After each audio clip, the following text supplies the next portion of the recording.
Hello বন্ধুরা, আজকে তোমাদেরকে একটি বাথটব ফিটিং করে দেখাবো। তো দেখতে পাচ্ছ বাথটবের ওভারফ্লো এবং আউটলেট পাইপের ফিটিংগুলো আমরা রেডি করেছি। তো প্রায় রেডি করা কমপ্লিট। এবার দেখো বাথটবটাকে মাপ জায়গায় সেটিং করে দিয়ে চারপাশে ইট গাঁথনি দিয়ে আমরা বাথটবটাকে ঢালাই করে নেব। তো দেখো বাথটবের ওভারফ্লো এবং আউটলেট পাইপের ফুটো করে নিয়ে বাথটবটাকে সেটিং করে ইটের খানিকটা গাঁথনি কমপ্লিট করে নিয়েছি। নিয়ে এবার সাইডে ঢালাই মশলা দিয়ে দেবো। তার আগে আমরা ওয়াটার লেভেল করে দেখে নিলাম বাথটবটা সোজা আছে কিনা।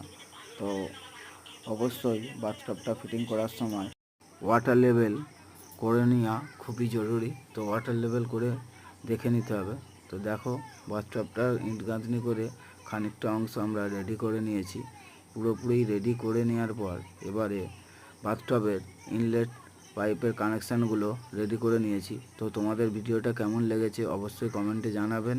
যদি ভালো লাগে লাইক, কমেন্ট, শেয়ার এবং ফলো করে পাশে থাকবেন। অসংখ্য ধন্যবাদ।